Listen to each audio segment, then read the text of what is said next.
Hello everyone, good morning. आप सभी लोगों को, जितने भी लोग क्लास में जुड़े हैं, आप सभी लोगों का बहुत बहुत स्वागत है आज के इस हमारे सेशन में। तो सभी लोग जुड़ जाइए, एक बार क्लास को आप लोग शेयर कर देंगे। उम्मीद है सभी लोग स्वस्थ होंगे, अच्छे से आप सभी लोगों की पढ़ाई चल रही होगी। तो जो लोग भी क्लास में पहली बार जुड़े हैं तो प्लीज़ चैनल को सब्सक्राइब करेंगे, बेल आइकन को प्रेस करेंगे ताकि वीडियो का नोटिफिकेशन डेली आप सभी लोगों को मिल सके। एक बार क्लास को सभी लोग शेयर करिए और जितने भी लोग जुड़े हैं ना, सभी लोग लास्ट तक बने रहेंगे। और आज के फर्स्ट क्वेश्चन को देखेंगे। गर्भाशय के संकुचन को बढ़ावा देने के लिए प्रशासित दवाएं हैं। तो कौन सी दवाएं हैं? ठीक है, प्रशासित है। ऑक्सीटोसिन है, ठीक है, एगोमेट्रिन है, मिसोप्रोस्टोल है, या डोडिनोलॉन है। तो सभी लोग यहाँ पे बता दीजिए।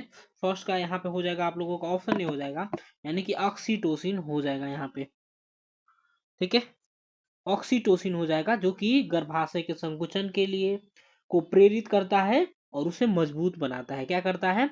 तो ये करेगा, गर्भाशय के संकुचन को प्रेरित करेगा और उसे मजबूत बनाएगा। इसका उपयोग गर्भावस्था के अंत में गर्भाशय से अत्यधिक यानी कि ज्यादा जब स्राव होगा तो उसके रोकने के लिए और उसका इलाज करने के लिए किया जाता है ऑक्सीटोसिन का। तो यहाँ पे देखिए बात हुआ है एर्गोमेट्रिन का। एर्गोमेट्रिन एक दवा है जिसका इस्तेमाल गर्भाशय को सिकुड़ने, ठीक है, सिकुड़ाने के लिए किया जाता है। गर्भाशय को सिकुड़ाने के लिए करेंगे। इसका इस्तेमाल प्रसव के बाद होने वाले रक्तस्राव को रोकने और उसका इलाज के लिए किया जाता है। किसका? एर्गोमेट्रिन का। देखिए यह एक क्या है, तो एर्गोट एल्कल, ठीक है, एल्कलाइड है, ध्यान रखिएगा। यह गर्भाशय पर विशेष रूप से शक्तिशाली प्रभाव डालेगा, गर्भाशय पर प्रभाव डालता है।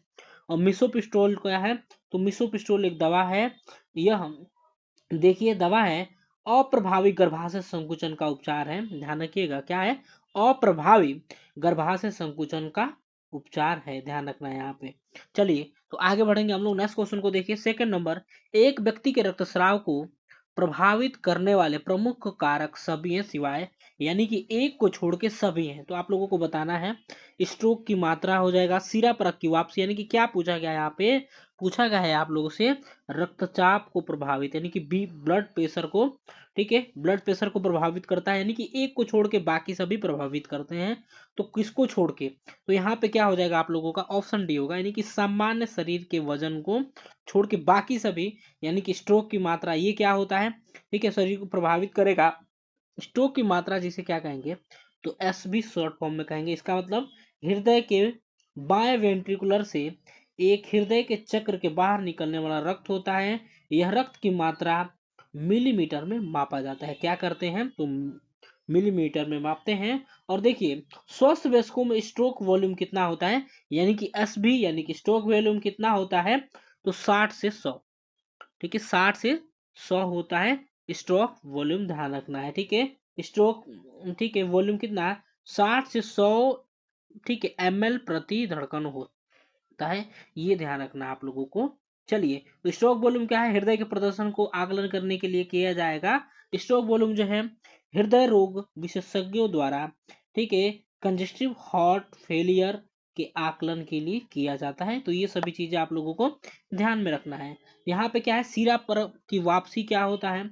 तो ये वापसी प्रणालीगत है, यानी कि सिरा परत नेटवर्क से दाहिने हृदय की ओर रक्त का प्रवाह क्या कहा जाएगा? तो सीरा परत की वापसी से रिलेटेड है, यानी कि और हृदय दर, ये सभी क्या करते हैं? तो ब्लड प्रेशर को प्रभावित करते हैं। चलिए आगे बढ़िए। नेक्स्ट क्वेश्चन को देखिए, तीसरा नंबर। बताएंगे निम्नलिखित में से कौन सा ऊर्जा उत्पादन हेतु कोशिकीय ईंधन है? तो ऊर्जा उत्पादन के लिए कोशिकीय ईंधन कौन होता है? यहाँ पे सभी लोग बताइए क्या हो जाएगा। ठीक है, सभी लोग जल्दी से यहाँ पे बता दीजिए। ठीक है, तो क्या होगा यहाँ पे? ऑप्शन क्या हो जाएगा? कोशिका ईंधन के रूप में कौन कार्य करता है? तो ऑप्शन क्या हो जाएगा यहाँ पे? थर्ड का ऑप्शन बी हो जाएगा, यानी कि कार्बोहाइड्रेट जो है। ऑप्शन बी आप लोगों का राइट आंसर हो जाएगा, कार्बोहाइड्रेट हो जाएगा। ध्यान रखना है आप लोगों को। चलिए नेक्स्ट क्वेश्चन को देखिए। बताइए यहाँ पे पार्किंसन रोग जो है, पार्किंसन रोग के संकेत और लक्षण आप लोगों को बताना है। तो पार्किंसन रोग के संकेत एवं लक्षण क्या है? तो पार्किंसन रोग यहाँ, ठीक है, कंपन होता है या बिगड़ा हुआ आसान एवं, ठीक, आसन एवं संतुलन होता है। बोलने में परिवर्तन एवं उपरोक्त सभी। तो पार्किंसन रोग को समझेंगे या सेंट्रल नर्वस सिस्टम की बीमारी है। जो अक्सर मरीज की शारीरिक गतिविधियों पर, जितनी भी शारीरिक गतिविधि होगा उस पर क्या करेगा, असर डालने का कार्य करता है। ठीक है, इसका इलाज क्या होता है, तो लेवोडोपा और कार्डिडोपा जो है पार्किंसन के, ठीक है, क्या पार्किंसन रोग के अच्छे इलाज होते हैं। तो इसमें क्या होता है, आप लोगों का ऑप्शन क्या होगा यहाँ पे, उपरोक्त सभी हो जाएंगे, सभी हो जाएंगे, यानी कि कंपन होता है, ठीक है, बिगड़ा हुआ आसन एवं संतुलन होता है, बोलने में परिवर्तन, ये सभी होते हैं, ठीक है, पार्किंसन रोग के संकेत एवं लक्षण। चलिए फिफ्थ नंबर को बताएंगे, ठीक है, एक प्रकार का फ्रैक्चर जिसमें हड्डी का एक टुकड़ा दूसरे में चला जाता है, तो बताइए कौन सा फ्रैक्चर उसे कहेंगे, स्पाइरल फ्रैक्चर कहेंगे, ट्रांसवर्स फ्रैक्चर, या ऑब्लिक फ्रैक्चर, या इन्फेक्टेड फ्रैक्चर। तो क्या होगा, एक हड्डी का टुकड़ा दूसरे हड्डी में चला जाएगा तो उसे हम लोग क्या कहेंगे, इन्फेक्टेड फ्रैक्चर कहा जाएगा। क्या कहा जाएगा, तो इन्फेक्टेड फ्रैक्चर कहा जाएगा। देखिए इन्फेक्टेड फ्रैक्चर क्या है, ठीक है, तो ये फ्रैक्चर जो है जिसमें बंकल फ्रैक्चर, इसे क्या कहेंगे, तो वकल फ्रैक्चर भी कहा जाएगा, बकल फ्रैक्चर कहा जाता है। एक फ्रैक्चर है जहां एक छोर जो है दूसरे में धंस जाता है, यह अक्सर बच्चों के हाथ के फ्रैक्चर में देखा जाता है, इन्फेक्टेड, ठीक है, इन्फेक्टेड फ्रैक्चर। देखिए सर्पिल या स्पाइरल फ्रैक्चर क्या होता है, तो एक तरह की हड्डी का टूटना है जो घुमावदार बल के कारण होता है, ध्यान रखिएगा। ठीक है, स्पाइरल फ्रैक्चर तब होता है जब हड्डी मुड़ती है या घुमावदार बल लगता है, तब यह होता है। ठीक है, और इसमें क्या होता है, तो शरीर गति में होता है और एक छोर स्थित होता है, यहाँ पे ध्यान रखिएगा। देखिए ये, और ट्रांसफर फ्रैक्चर क्या होता है, तो ट्रांसफर फ्रैक्चर हड्डी का ऐसा टूटना होता है जिसमें हड्डी क्षैतिज रूप से टूटती है, क्या करेगी, तो आपका स्पाइरल में क्या होगा, तो गोल रूप में सर्कुलर के आकार में होगा, और ट्रांसवर्स में क्या होगा, क्षैतिज होगा। ठीक है, क्षैतिज होगा, इसे अनुप्रस्थ फ्रैक्चर भी कहा जाएगा, इसे क्या कहेंगे, अनुप्रस्थ फ्रैक्चर कहा जाता है।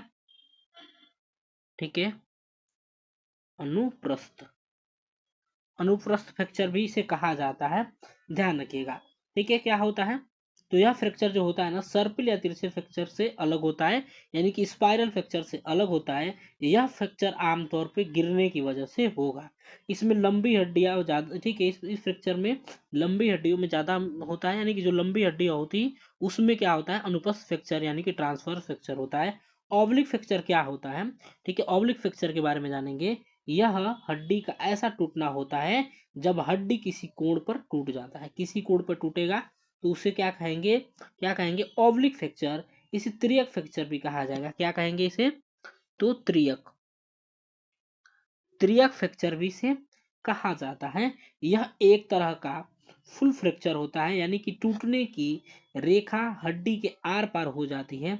ऑब्लिक फ्रैक्चर जो होता है ना, आमतौर पे शरीर की लंबी हड्डियों में ही होगा। ठीक है, चलिए ये सारा चीज हम लोग समझ गए, transfer spiral fracture, transfer fracture, oblique fracture, inverted, ठीक है, इन्फेक्टेड फ्रैक्चर। चलिए आगे बढ़िए, सिक्स्थ नंबर को देखेंगे, रक्त शर्करा का मान सामान्य से ऊपर है लेकिन उन नैदानिक मधुमेह से नीचे है जो गर्भावस्था के दौरान होता है, तो उसे कहा जाएगा। एक बार सभी लोग वीडियो को, सभी लोग लाइक करिए दोस्तों, एंड क्लास को आप लोग शेयर करिए, सभी लोग वीडियो को लाइक कर दीजिए बिना देरी के हुए, एंड क्लास को आप लोग शेयर कर दीजिए। तो बताइए यहाँ पे क्या हो जाएगा, देखिए ठीक है, क्या होता है, गर्भवती मधुमेह गर्भावस्था के दौरान पूछा गया ना, तो उसे गर्भवती मधुमेह कहेंगे, यह तब होता है, ठीक है, क्या पूछा गया है, तो गर्भावस्था के दौरान पूछा गया है, मधुमेह से नीचे, ठीक है, नैदानिक मधुमेह से नीचे गर्भावस्था के दौरान होता है, तो उसे कहा जाएगा, तो उसे गर्भवती मधुमेह, यानी कि यह तब होता है जब शरीर गर्भावस्था के दौरान, ठीक है, आवश्यक अतिरिक्त इंसुलिन नहीं बना पाएगा, तब होता है, ये ध्यान रखिएगा। चलिए तो इसका राइट आंसर क्या हो जाएगा, ऑप्शन सी हो जाएगा, यानी कि गर्भकालीन मधुमेह, यानी कि गर्भावस्था मधुमेह। आप लोगों को बताया ना, गर्भवती मधुमेह सेम बताया आप लोगों को। देखिए यहाँ पे आपका क्या दिया है, यहाँ पे देखिए, ठीक है, क्या दिया है आपका, तो टाइप 1 मधुमेह क्या होता है, तो टाइप 1 मधुमेह क्या होता है, ठीक है, तो ये अधिकांश लोगों के लिए A1C का लक्ष्य कितना, 7% या उससे कम होना चाहिए, टाइप 1 मधुमेह जो होता है। इसमें क्या होता है, तो 70 mg/dl से कम रक्त शर्करा का स्तर कम हुआ है तो आपको नुकसान पहुंचा सकता है। ठीक है, इसे क्या कहेंगे, टाइप 1 मधुमेह कहा जाएगा। ठीक है, चलिए तो आगे बढ़े हम लोग, बताइए। ठीक है, टाइप 2 मधुमेह क्या होता है, यहाँ पे देखेंगे टाइप 2 मधुमेह, तो यह क्या करेगा, शरीर में पर्याप्त इंसुलिन नहीं बनता है या इंसुलिन का सही तरीके से उपयोग नहीं होता है इसमें, टाइप 2 मधुमेह में। और ये देखिए आपका एक दिया गया है क्या, तो इंसुलिन प्रतिरोध सिंड्रोम, ये क्या होता है, तो एक ऐसी स्थिति है जिसमें शरीर इंसुलिन हार्मोन के प्रति ठीक से प्रतिक्रिया नहीं करती है। क्या करेगी, तो इंसुलिन हार्मोन के प्रति ठीक से प्रतिक्रिया नहीं करेगी। ठीक है, ध्यान रखिएगा, यह तब होता है जब शरीर की कोशिकाएं इंसुलिन के प्रति प्रतिक्रिया नहीं करती हैं। और क्या करेगा, तो ग्लूकोज कोशिकाओं में जाने से दिक्कत होगी इंसुलिन प्रतिरोध में, एंड आप लोगों का क्या हो जाएगा। ठीक है, तो ये सब सारी चीजें होंगी। इससे जुड़ी समस्याएं क्या होगा, इसमें उच्च कोलेस्ट्रॉल हो जाएगा, उच्च रक्तचाप हो जाएगा और दिल का दौरा हो जाएगा। ठीक है, आगे बढ़िए 7 नंबर को देखिए, क्या हो जाएगा, मेसोडर्मल। ठीक है, मेसोडर्मल कोशिकाओं से उत्पन्न होने वाले कैंसर में विभिन्न संयोजी ऊतकों का गठन होता है जिसे निम्न कहा जाता है। तो बताएंगे मेसोडर्मल कोशिकाओं से उत्पन्न होने वाले कैंसर में, ठीक है, सॉरी, विभिन्न संयोजी ऊतकों का गठन होता है जिसे क्या कहा जाएगा, कार्सिनोमा कहेंगे, साम कहेंगे, लिफोमा या ल्यूकेमिया कहा जाएगा। तो सभी लोग बताएंगे। ठीक है, क्या पूछा गया है, मेसोडर्मल कोशिकाओं में उत्पन्न कोशिका। तो देखिए मेसोडर्मल कोशिकाएं जो होती है भ्रूण के विकास के दौरान बनने वाली रोगाणु परत की हिस्सा होती हैं। ध्यान रखिएगा, मेसोडर्मल मानव शरीर में सबसे ज्यादा मात्रा में पाई जाती है। इसमें क्या होता है, तो मेसोडर्मल कोशिकाएं मांसपेशियों में, हड्डियों में, उपस्थियों में, रक्त में, ठीक है, रक्त वाहिकाओं में और संयोजी ऊतकों जैसी कई तरह की कोशिकाओं का निर्माण करने का कार्य करेगी। ठीक है, तो ध्यान रखना है यहाँ पे। और मेसोडर्म, ठीक है, मेसोडर्म कोशिकाएं क्या करेगी, कंकाल प्रणाली, मांसपेशी प्रणाली और तंत्रिका तंत्र के मुख्य भागों का निर्माण करती है। तो ये सब चीजें यहाँ पे हो जाएगा। ल्यूकेमिया क्या होता है, तो ल्यूकेमिया क्या होगा, तो शुरुआती लक्षण क्या होता है, तो बच्चों में ल्यूकेमिया की शुरुआती लक्षण क्या होगा, आम क्या होगा, कम गंभीर बचपन की बीमारियों के लक्षण होते हैं जिसमें क्या होगा, फ्लू जैसी बीमारी, थकान होगा, भूख न लगना होगा, सिर दर्द और बार बार संक्रमण। ठीक है, यहाँ पे हो जाएगा। ठीक है, चलिए यहाँ पे देखिए कार्सिनोमा क्या होता है, तो कैंसर का एक घातक रूप होता है। कार्सिनोमा क्या होता है, तो कैंसर का एक घातक रूप होता है जो उपकला कोशिकाओं से बनता है। ध्यान रखिएगा, कार्सिनोमा तब होता है जब कोशिकाओं का डीएनए क्षतिग्रस्त हो जाता है और वह अनियंत्रित रूप से बढ़ने लगता है। कार्सिनोमा जो है त्वचा, स्तन, गुर्दे, यकृत, फेफड़ों, अग्नाशय और प्रोस्टेट ग्रंथि, सिर, गर्दन को प्रभावित करने का कार्य करेगा। ध्यान रखिएगा। चलिए ठीक है, तो आगे बढ़िए, यहाँ पे देखिए क्या दिया गया आपका, लिम्फोमा। ठीक है, लिम्फोमा दिया गया है, तो यह लसिका तंत्र में होने वाला कैंसर होता है। यह कैंसर क्या होता है, तो लसिका तंत्र को प्रभावित करेगा। ठीक है, तो ध्यान रखिएगा यहाँ पे। चलिए आगे बढ़िए, 8 नंबर को देखिए, 8वां नंबर बताएंगे, एक व्यक्ति में छोटी आंत में, एक व्यक्ति में छोटी आंत में विषाणु की वृद्धि से उत्पन्न विष के कारण हैजा दस्त होता है। विब्रियो कैलोरी द्वारा उत्पन्न विष है। तो विब्रियो कैलोरी के द्वारा कौन सा दस्त उत्पन्न होता है, तो सभी लोग बताइए यहाँ पे। ठीक है, तो कौन सा होता है, ठीक है, एंडोटॉक्सिन होता है, एंट्रोटॉक्सिन होगा, ठीक है, हेपोटॉक्स, ठीक है, टोटॉक्सिन हो जाएगा या इनमें से कोई नहीं। तो क्या होगा, ऑप्शन बी हो जाएगा यहाँ पे, एंट्रोटॉक्सिन हो जाएगा। क्या होगा, एंट्रोटॉक्सिन आप लोगों का हो जाएगा। एक विषाक्त पदार्थ होता है कौन, एंट्रोटॉक्सिन, जो कि पाचन तंत्र को नुकसान पहुंचाता है। यह बैक्टीरिया जो है, ठीक है, यह बैक्टीरिया द्वारा बनाया जाता है। दूषित भोजन या पानी खाने से क्या होगा, एंट्रोटॉक्सिन, ठीक है, एंट्रोटॉक्सिन जो है पेट और आंतों में पहुंच जाता है। यह गैस्ट्रोइंटेस्टाइनल लक्षणों का कारण बन सकता है। ठीक है, ठीक है, क्या होता है एंट्रोटॉक्सिन, अक्सर क्या होता है, तो साइटोटॉक्सिक होते हैं। ये आंतों की दीवार की मुकेशा कोशिकाओं को नुकसान पहुंचाने का कार्य करेंगे। ये कोशिका झिल्ली को कौन, तो एंट्रोटॉक्सिन जो है कोशिका झिल्ली में छिद्र बनाते हैं जिससे कि कोशिकाएं मरने लगती है, सेल डेड होने लगती हैं। तो यहाँ पे देखिए एंडोटॉक्सिन दिया है ना यहाँ पे दोस्तों, क्या दिया गया है, तो देखेंगे एंडोटॉक्सिन, सॉरी, ठीक है, क्या दिया है यहाँ पे, एक मिनट, ठीक है, इसको थोड़ा सा इरेज करते हैं हम लोग। क्या दिया गया है, तो एंडोटॉक्सिन, एक बार सभी लोग जल्दी से क्लास को शेयर कर दीजिए एंड वीडियो को लाइक करिए। एंडोटॉक्सिन क्या होता है, तो ग्राम नेगेटिव बैक्टीरिया की कोशिका भित्ति का एक घटक है। ठीक है, यह क्या करता है, लिपोपोलीसेकेराइड होता है। क्या होता है, लिपोपोलीसेकेराइड होता है, जो कि एंडोटॉक्सिन के कारण सूजन और बुखार जैसी समस्याएं हो सकती है इसमें। यह सेप्सिस और सेप्टिक शॉक जैसी गंभीर बीमारियों का कारण बन सकता है। देखिए, ठीक है, एंडोटॉक्सिन पर्यावरण में हर जगह पाया जाता है। एंडोटॉक्सिन का पता लगाना दवा और चिकित्सा उद्योग में उत्पाद की सुरक्षा और गुणवत्ता को सुरक्षित करने के लिए जरूरी होता है। तो ये चीजें ध्यान रखना है आप लोगों को। एंडोटॉक्सिन को नष्ट करने के लिए शुष्क ताप करेंगे उपचार का इस्तेमाल किया जाएगा, शुष्क ताप का उपचार का उपयोग किया जाएगा। एंड आप लोगों का क्या दिया गया है, हेपाटॉक्सिन। ठीक है, हेपाटॉक्सिन क्या है, एक जहरीली रासायनिक पदार्थ है जो यकृत को नुकसान नुकसान पहुंचाता है। यह एक साइड इफेक्ट, इसका साइड इफेक्ट हो सकता है, लेकिन हेपोटॉक्सिन प्राकृतिक रूप से भी पाए जाते हैं। ठीक है, तो ये चीजें ध्यान रखना है। चलिए नेक्स्ट क्वेश्चन को देखेंगे हम लोग। ठीक है, 9th को देखिए, दस्त से ग्रस्त बच्चों में ओआरएस थेरेपी का मुख्य उद्देश्य आप लोगों को बताना है। तो 9th का आप लोग जल्दी से बताएंगे क्या हो जाएगा। 9th का आप लोग बता दीजिए क्या हो जाएगा। सभी लोग 9th का जल्दी से आंसर करिए। ठीक है, 9th का क्या हो जाएगा, ऑप्शन हो जाएगा डी, यानी कि उपयुक्त सभी हो जाएंगे। क्या हो जाएगा, उपयुक्त सभी होगा, यानी कि निर्जलीकरण को रोकना। ठीक है, क्या होगा, निर्जलीकरण को रोकना, मृत्यु दर को कम करना, पानी और इलेक्ट्रोलाइट की कमी को ठीक करना हो जाएगा यहाँ पे। यानी कि देखिए इसमें क्या होता है, दस्त से ग्रस्त बच्चों में ओआरएस थेरेपी। ओआरएस थेरेपी जो होता है, इसका फुल फॉर्म क्या होता है ओआरएस का, तो ओरल रिहाइड्रेशन सोल्यूशन होता है, या सॉल्ट भी इसे कह सकते हैं। इसमें 3 तरह के सॉल्ट पाए जाते हैं। क्या, तो 3 तरह के सॉल्ट यानी कि ग्लूकोज और पानी का मिक्सचर होता है। यह क्या करता है, तो दस्त, उल्टी और ज्यादा पसीना आने की सिचुएशन में शरीर में इलेक्ट्रोलाइट की कमी, ठीक है, इलेक्ट्रोलाइट की कमी को पूरा करने के लिए दिया जाता है। तो यहाँ पे ध्यान रखिएगा, ऑप्शन डी यहाँ पे हो जाएगा आप लोगों का राइट आंसर। ठीक है, तो आगे बढ़िए, नेक्स्ट क्वेश्चन को देखेंगे और 10th नंबर का आंसर करिए। दस्त से ग्रस्त बच्चों में, ठीक है, दस्त से ग्रस्त बच्चों में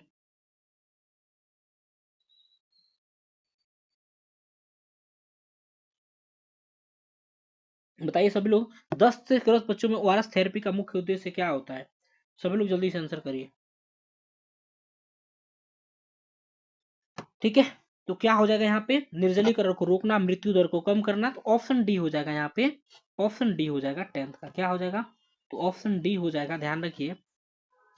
देखिए यहाँ पे क्या हो जाता है, ऑप्शन डी हो जाएगा राइट आंसर। उपरोक्त सभी होगा, निर्जलीकरण को रोकना, मृत्यु दर को कम करना और पानी और इलेक्ट्रोलाइट की कमी को ठीक करना। ठीक है, आगे बढ़िए, 11th नंबर को देखिए। तो बताइए सभी लोग क्या हो जाएगा, मानव शरीर में ग्लूकोज का अधिक होने पर वह निम्नलिखित में से किस रूप में संग्रहित रहता है। तो किस रूप में संग्रहित रहेगा। ठीक है, तो आप लोग यहाँ पे बताइए जल्दी से क्या हो जाएगा, किस रूप में संग्रहित रहेगा। तो क्या हो जाएगा यहाँ पे आप लोगों का, स्टार्च में, ठीक है, ग्लूकोसेमिन में, ठीक है, ग्लाइकोजेन, ग्लाइकोजन में। तो क्या हो जाएगा, ग्लाइकोजन हो जाएगा, यानी कि ऑप्शन डी हो जाएगा। यानी कि ग्लाइकोजन देखिए क्या होता है, तो ग्लूकोज के कई जुड़े हुए अणुओं से मिलकर बना एक कार्बोहाइड्रेट होता है। कौन, ग्लाइकोजन।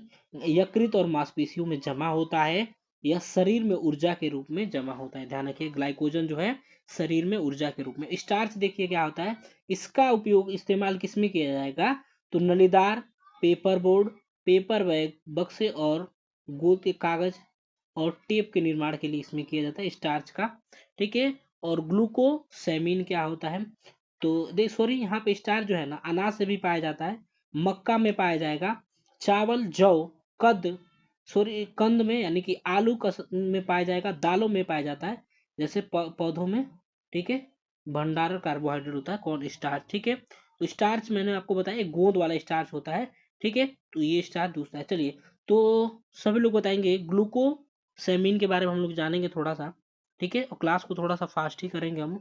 ग्लूकोसेमिन क्या है, तो जोड़ों के स्वास्थ्य का समर्थन कर सकता है। ये क्या कर सकता है, जोड़ों, देखिए जोड़ होते हैं ना, उनके स्वास्थ्य के लिए समर्थन करेगा, यानी कि प्रभावी होगा। यह जोड़ों में उपस्थिति के टूटने को धीमा कर सकता है, जिससे कि दर्द और सूजन कम हो सकती है। आगे बढ़िए, हम लोग 12th नंबर को देखेंगे। बताइए सभी लोग क्या हो जाएगा, निम्नलिखित में से कौन सा वायु प्रदूषक हीमोग्लोबिन से संयुक्त होकर अंगों की ऑक्सीजन की आपूर्ति को घटा देगा। तो क्या हो जाएगा यहाँ पे, क्या हो जाएगा, सल्फर डाइऑक्साइड होगा, कार्बन डाइऑक्साइड, ओजोन होगा, या कार्बन मोनोऑक्साइड। तो क्या हो जाएगा, कार्बन मोनोऑक्साइड यानी कि CO इसका फुल फॉर्म होता है, CO होता है। ठीक है, क्या हो जाएगा, तो एक वायु प्रदूषक है जो कि हीमोग्लोबिन के साथ ठीक है जुड़कर अंगों तक ऑक्सीजन की आपूर्ति को कम कर देता है। कार्बन मोनोऑक्साइड जो है हीमोग्लोबिन के साथ मिलकर, ठीक है, कार्बोक्सी हीमोग्लोबिन बनाता है। यह एक स्थिर परिसर है जो कि रक्त ऑक्सीजन वहन की क्षमता को कम करेगा। ठीक है, तो ध्यान रखिएगा यह क्या है, तो एक जहरीली यौगिक होता है। ठीक है, ठीक है, तो यहाँ पे देखिए सल्फर डाइऑक्साइड क्या होता है, तो एक रंगहीन गैस है जिसमें तीखी जलन पैदा होती है और एक गंध वाली है। ठीक है, ध्यान रखिएगा यह कैसे पैदा होता है, तो जीवाश्म को जलाने से क्या होता है, तो सल्फर डाइऑक्साइड पैदा होता है। और देखिए कार्बन डाइऑक्साइड, ठीक है, CO2 आप लोगों को पता ही है, तो ध्यान रखिएगा CO2 होता है कार्बन डाइऑक्साइड। चलिए 30 नंबर को देखेंगे, 13 नंबर बताइए। ठीक है, निम्नलिखित में से कौन सी अंतरराष्ट्रीय संस्था भारत में मात्र एवं शिशु स्वास्थ्य कल्याण में ठीक है सबसे अधिक योगदान कर रही है। यूनिसेफ है, विश्व बैंक है, WHO है, या UNDP है, तो कौन है, सभी लोग बताइए। ठीक है, तो देखिए यहाँ पे क्या हो जाएगा, सभी लोग बताइए, सभी लोग आंसर करिए, तो क्या हो जाएगा, यूनिसेफ हो जाएगा ना। 13 का क्या होगा आप लोगों का, यूनिसेफ हो जाएगा। तो यूनिसेफ का फुल फॉर्म सभी लोग लिखेंगे, वर्ल्ड बैंक। ठीक है, वर्ल्ड बैंक का ठीक है बताएंगे सारी चीजें डिटेल के। ठीक है, इसका मुख्यालय कहाँ है, तो यूनिसेफ का मतलब क्या होता है, तो संयुक्त राष्ट्र बाल कोष होता है। तो इसका फुल फॉर्म सभी लोग कमेंट बॉक्स में बताएंगे। ठीक है, ध्यान रखिएगा जो मूल रूप से संयुक्त राष्ट्र अंतर्राष्ट्रीय बाल आपातकालीन कोष के रूप में जाना जाता है। यह 11 दिसंबर 1946 को संयुक्त राष्ट्र महासभा के, ठीक है, द्वितीय विश्व युद्ध से तबाह हुए देशों को और माताओं को आपातकालीन भोजन और स्वास्थ्य सेवाएं देने के लिए इसको बनाया गया था। कब बनाया गया था, तो 11 दिसंबर, ठीक है, 11 दिसंबर 1946 को। ठीक है, ठीक है 1946 को। और देखिए यहाँ पे क्या हो जाएगा, यहाँ पे दिया गया है आप लोगों का वर्ल्ड बैंक, ठीक है, वर्ल्ड बैंक, ठीक है, विश्व बैंक के बारे में दिया गया है। तो और WHO दिया है, वर्ल्ड हेल्थ ऑर्गेनाइजेशन, यूनाइटेड, ठीक है, UNDP यूनाइटेड नेशन, ठीक है, डेवलपमेंट प्रोग्राम, ये सारी चीज आपको दिया गया है। तो इसका सभी लोग ठीक है बताइएगा। WHO क्या है, वर्ल्ड हेल्थ ऑर्गेनाइजेशन, इसका मुख्यालय कहाँ पे है, तो क्या है, स्विट्जरलैंड के, सॉरी, ठीक है, इसका है स्विट्जरलैंड के जेनेवा में है आपका WHO का मुख्यालय, ध्यान रखना है। ठीक है, और UNDP का बताएंगे आप लोग सभी लोग कमेंट बॉक्स में। चलिए आगे बढ़िए, नेक्स्ट क्वेश्चन को देखेंगे। मानव शरीर में भोजन के पाचन के संदर्भ में लाइपेज का स्राव बताइए। लाइपेज का स्राव कहाँ पे होता है, तो कहाँ पे होगा, आमाशय में होगा, यकृत में होगा, अग्नाशय में होगा, वृद्धांत में होगा। तो कहाँ पे होता है, अग्नाशय में होता है। लाइपेज का स्राव कहाँ से होगा, तो अग्नाशय में होगा दोस्तों। कहाँ पे होगा, तो अग्नाशय में होगा, ध्यान रखिएगा। ठीक है, ठीक है, अग्नाशय में क्या, अग्नाशय पेट के पीछे स्थित एक ग्रंथि होता है, यह पाचन तंत्र का हिस्सा होता है, ध्यान रखिएगा, यह पाचन तंत्र का हिस्सा होता है। यह क्या करता है, तो पाचन रस बनाता है जो कि भोजन को तोड़ने में मदद करेगा। ठीक है, चलिए आगे बढ़ेंगे, लास्ट क्वेश्चन को देखेंगे, 15 नंबर बताएंगे। ऊंचाई पर मनुष्य में लाल रुधिर कणों की संख्या बढ़ जाती है क्योंकि, तो बताएंगे क्या हो जाएगा, सभी लोग बताएंगे क्यों बढ़ जाती है RBC की संख्या। तो क्या हो जाएगा यहाँ पे, ऑप्शन बी हो जाएगा, यानी कि ऑक्सीजन कम होता है। ठीक है, ऑक्सीजन कम होता है, यानी कि ऊंचाई पर लोगों की RBC की संख्या बढ़ेगी क्योंकि वहां पर हवा, ठीक है, कम हवा होता है और ऑक्सीजन की उपलब्धता होती है। ठीक है, ध्यान रखिएगा। देखिए क्या होता है, ऊंचाई पर कम हवा, ऑक्सीजन की उपलब्धता कम होने की वजह से शरीर के सापेक्ष हाइपोक्सिया की स्थिति हो सकती है। क्या होगी, तो हाइपोक्सिया की स्थिति होगी, ध्यान रखिएगा। चलिए, तो ये रहे हमारे 15 प्रश्न। चलिए मिलेंगे आप सभी लोगों से कल अगली क्लास में सुबह 11 बजे। तो जो लोग भी ठीक है चैनल को सब्सक्राइब नहीं किए, चैनल को सब्सक्राइब करेंगे, बेल आइकन को प्रेस नहीं किए तो बेल आइकन को प्रेस करेंगे, और दोस्तों में ज़्यादा से ज़्यादा शेयर करेंगे। ठीक है, और कमेंट बॉक्स में अपना आंसर करेंगे जरूर से, ठीक है, और बताएंगे आपको क्लास कैसा लगा। चलिए मिलते हैं कल सुबह आपसे 9 बजे, सॉरी 11 बजे। Bye bye and take care, thank you so much for watching, have a great day.